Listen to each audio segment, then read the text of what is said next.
Votre nouvelle émission Focus. Focus, votre nouveau rendez-vous sur Radio Mayuri. Bienvenue dans votre rubrique Focus sur Radio Mayuri. Notre invitée aujourd'hui est Nitsa Cavalier. Elle est auteure, écrivaine. Nous allons évoquer avec elle son dernier spectacle qui s'intitule « J'écris avec du sang ». Bonjour, merci beaucoup d'avoir accepté notre invitation. Bonjour Radio Mayuri, bonjour à vous qui nous suivez sur la page Facebook de la radio. Donc justement, J'écris avec du sang va être représenté pour une troisième fois, le 4 mars 2024. Donc la première représentation, c'était le 4 mars 2020. C'est un spectacle qui parle de votre vie. Vous vous mettez en quelque sorte à nu sur scène. En effet, c'est une mise à nu. Tout d'abord, c'est un dialogue philosophique avec Nietzsche qui, lui, a écrit « Ainsi parlait Zarathustra ».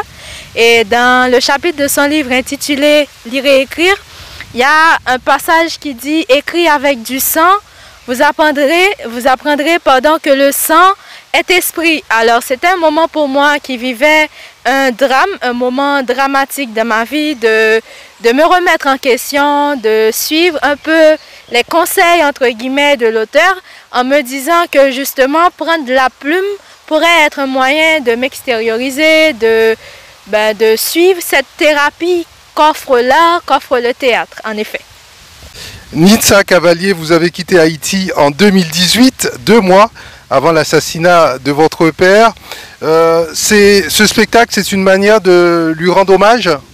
En effet, ce spectacle, c'est une oraison à lui, à son âme là où il est, pour qu'il puisse se dire que il nous a laissés sur terre, mes sœurs et moi, et nous sommes là, nous ne savons certainement pas ce qui s'est passé, nous nous posons des questions parce que justement la pièce, J'écris avec du sang, c'est tout un cheminement, c'est tout un ensemble de questionnements. Et où moi je me remets en question, où moi je me mets face à la vie, je lui pose des questions, je lui demande des réponses et en attendant des solutions ou des possibles réponses ou des réponses qui ne viendront peut-être jamais. Donc je me suis dit que je vais écrire avec du sang, que je vais produire cette œuvre en tant qu'auteur, en tant que dramaturge, comédienne, metteur en scène en Guyane parce que justement, comme vous l'avez dit, 2 mois après mon départ, je reçois la nouvelle de l'assassinat de mon père. Déjà, venir ici en Guyane, c'était une cassure, un moment de choc, un moment où je me suis dit comment est-ce que je vais recommencer ma vie. Et le drame s'intensifie avec l'assassinat de mon père et je pense que ce moment où je ne savais plus quoi faire, l'idée m'est venue d'écrire. J'écris avec du sang.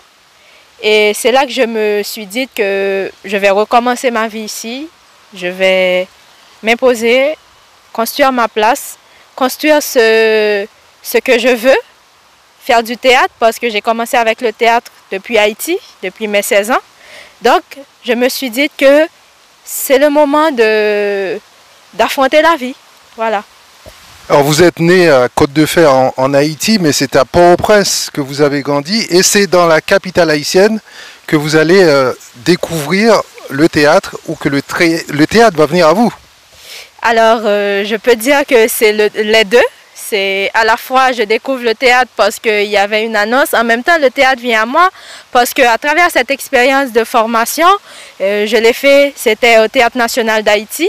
Et c'est là que j'ai rencontré Raoul Junior Saint-Cyr, qui devient mon mentor, qui devient mon formateur dans le théâtre et qui tout de suite m'a remarqué, m'a proposé de jouer en cette même année, en 2013, Illusion, une pièce écrite par Dean Colin-Cassandre, donc au festival 4 Chemins.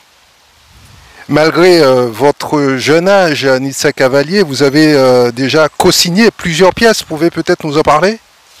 Alors, j'ai écrit justement ma première pièce de théâtre personnelle, c'est J'écris avec du sang. Ensuite, j'ai écrit Testament du captif, c'est aussi ma pièce. Je l'ai écrit en décembre 2021 et ça a été produite pour la première fois à l'espace culturel Joseph Oteniou en novembre 2022, produite justement par l'association Debout Collectif qui m'accompagne en tant qu'artiste. Et c'est une pièce aussi qui a été labellisée par la Fondation pour la mémoire de l'esclavage. Et ensuite, je suis sur le point de publier ma dernière pièce de théâtre, Traversée spirale. C'est une pièce aussi qui parle de l'exil, de la migration. J'écris avec du sang a déjà été proposé au public. Est-ce que vous pouvez nous dire les témoignages que vous avez obtenus, sont-ils plutôt positifs, négatifs, les réactions du public? Alors, la première représentation de J'écris avec du sang qui a eu lieu à l'amphithéâtre A de l'Université de Guyane a été un moment de confidence et ça le sera pour le 4 mars 2024 à venir où justement des personnes qui ont vécu des moments dramatiques n'ont pas forcément vécu les mêmes moments que moi, mais se disent que c'est un moment thérapeutique. Ils se trouvent dans un certain dialogue intime avec le personnage sur scène, avec la comédienne sur scène, et que justement c'est un moment de mea culpa, un moment de ultime pour faire table rase, un moment pour se dire que une fois que le problème ou l'obstacle arrive sur notre chemin, c'est que nous sommes prêts et nous pouvons le dépasser. Voilà. Est-ce que c'est plus difficile de jouer une pièce qui aborde un sujet qui nous concerne de façon intrinsèque, comme la perte de son père, que d'aborder un sujet qui nous est éloigné, qui nous est imposé par un metteur en scène? Alors, la difficulté se trouve justement dans l'interprétation, dans la faculté de la comédienne ou du comédien d'incarner, parce que justement, si c'est une histoire qui nous concerne, on va être plus limité parce qu'on ne va pas être forcément de la recherche artistique parce que nous l'avons vécu. Mais en même temps, il faut dire que personnellement, c'était un moyen pour moi de construire un ensemble d'éléments concrets autour de l'abstrait. Parce que justement, je n'ai pas vécu directement ce moment dramatique qui a eu lieu en Haïti, mais le théâtre, incarner ce rôle, c'était un moyen pour moi de reconstruire les puzzles, entre guillemets, de reconstruire les morceaux de l'énigme de la mort, comme je le dis dans la pièce. Donc, c'était vraiment un moment pour moi de transformer l'irréel en réel. Donc, on va dire que je suis dans l'imaginaire, etc. Mais je vous assure que ça aide. Donc, parallèlement à un comédien ou une comédienne qui doit incarner un rôle quelconque, d'abord, je pense que ça concerne toujours. Ça concerne toujours parce que le théâtre, c'est une remise en question de la société, c'est un moment de faire face à la société, mais ça permet aux comédiens ou aux comédiennes qui ne parlent pas forcément d'un élément propre, personnel à lui ou à elle, de créer, d'aller plus loin, de construire des émotions qui ne sont pas forcément les siennes. Donc, c'est un peu ça la nuance. Mais je pense que ce sont deux expériences tout à fait extraordinaires parce que justement quand ça nous concerne personnellement, on doit se surpasser, on doit se dépasser et c'est là que ça devient intéressant. Alors justement, aborder un sujet qui nous concerne, cela provoque une charge émotionnelle beaucoup plus forte, on imagine. Oui, mais ça dépendra de qui est sur scène parce qu'on peut rencontrer un comédien ou une comédienne qui décide justement de jouer ma pièce de théâtre et qui dégage cette charge émotionnelle identiquement. Voilà. Alors, il y a déjà eu 2 représentations. Celle du 4 mars sera la 3e. Est-ce que vous avez une certaine appréhension ou vous dites finalement ça va bien se passer puisqu'on a l'habitude, l'équipe est rodée? Alors, justement, ce 4 mars 2024, ce sera la 3e représentation et ce sera toujours la même équipe. Il y aura Gail Sloan Saint-Louis, Benjamin Lindor, Doris Clairfils. Ce sont les choristes de la pièce. Ils vont sublimer la pièce avec leur voix extraordinaire. Et ben justement, ce qui est intéressant, c'est que on est toujours là, on forme toujours cette même équipe qui va encore reconstituer des éléments abstraits et pouvoir partager leur façon de voir, leur façon de comprendre la vie avec un public et pouvoir faire corps avec ce public aussi. Donc, ce qui a changé, c'est que la pièce est portée par deux compagnies, la compagnie Idaoun et la compagnie Yanart. Donc, avec la compagnie Yanart, nous avons été rejoints par Philippe Plantier, Nyoke-san, qui m'accompagne à présent sur la mise en scène. Donc, on est deux commetteurs en scène. Et donc, c'est vraiment un moment pour moi de remettre en question les éléments qui ont déjà eu lieu dans la pièce et d'échanger artistiquement avec ce talentueux artiste et Nyoke-san. Donc, on peut promettre au public un moment vraiment intime. Donc, ce sera vraiment de l'échange artistique partout, un échange entre nous, les artistes, un échange avec le public, et ce sera un dialogue qui vraiment nous permettra de remettre en question les éléments de la société, de comprendre aussi la situation migratoire en Guyane, parce que justement c'est un spectacle, c'est une pièce de théâtre qui parle de l'exil, qui parle de la migration, qui invite le public à comprendre, à connaître ce qui se passe dans la vie des personnes qui quittent leur pays, qui viennent dans un autre pays, qui viennent s'installer dans un autre pays et qui n'ont pas quand même décidé de venir comme ça, de tout lâcher et de recommencer. Donc ce sera aussi ce moment-là, ce moment de mise à nu sur cette situation migratoire, sur cette situation où la personne est déracinée, est complètement dans une situation de turbulence, d'effervescence et de recherche aussi. Chercher dans le néant, chercher ce qui peut-être ne peut être pas, chercher ce qui peut ne pas être trouvé par exemple. C'est une occasion de mettre un coup de projecteur sur un sujet sociétal qui est hautement d'actualité, qui est celui de l'immigration. Comme je l'avais mentionné, j'ai une autre pièce, Traversée Spirale, qui parle aussi de la migration. Donc, c'est vraiment le moment de dire que justement les personnes qui partent pour une raison.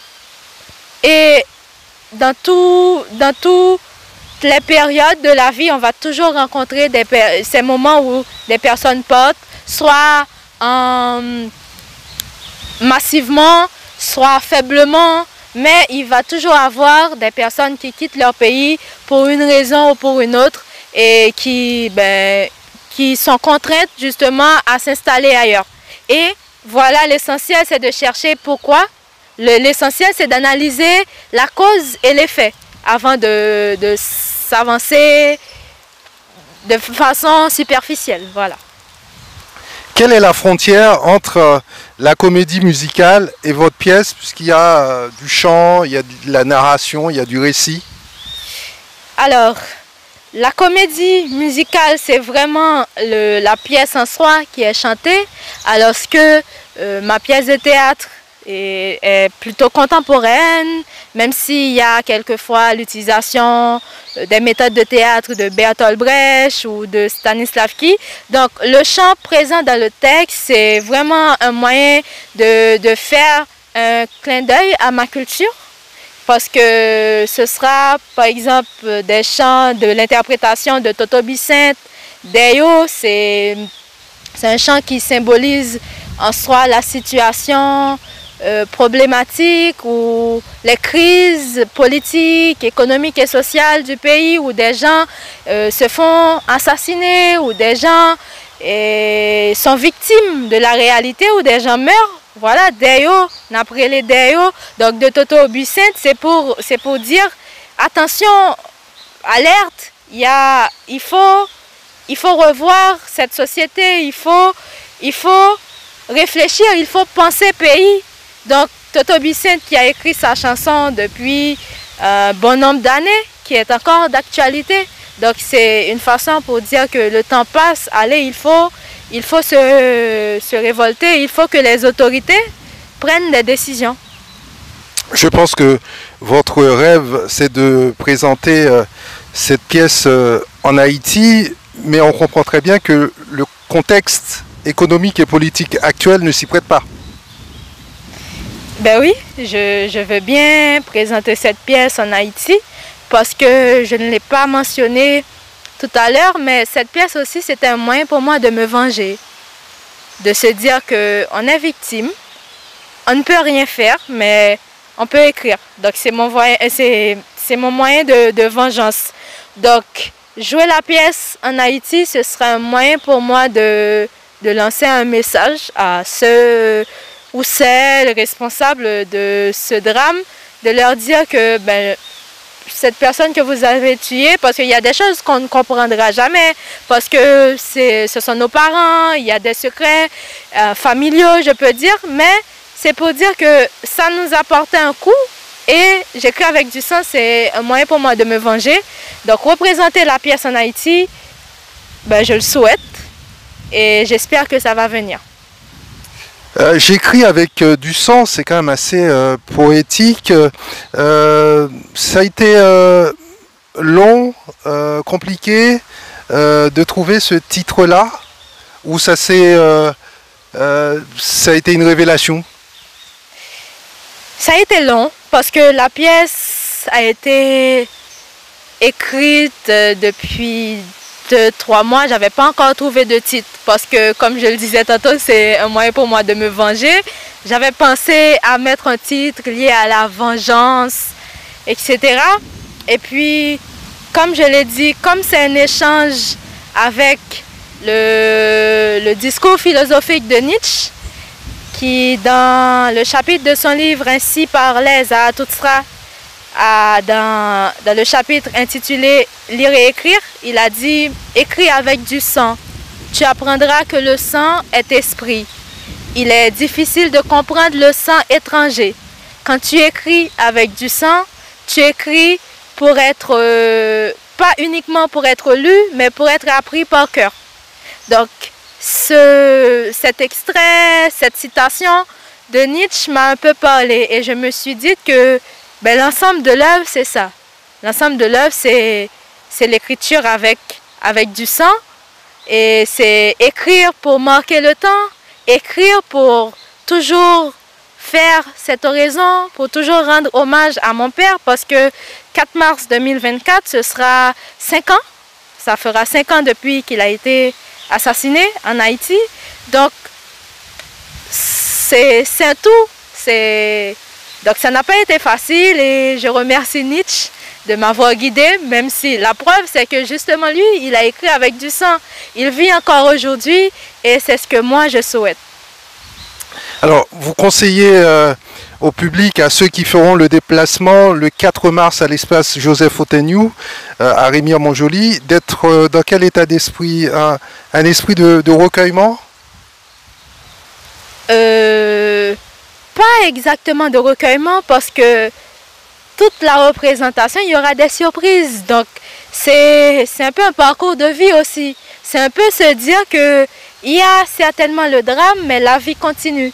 Donc, être dans une situation, je peux dire, de mea culpa, tabula rasa, où on aura un public libre, pas vide, mais un peu libéré, ne sachant, même si vous saviez déjà que ça parle de mort, etc. Mais dites-vous que vous devriez être comme un seau vide qui prendra place devant la scène et qui commencera à se remplir progressivement avec tout ce qui se passera sur scène.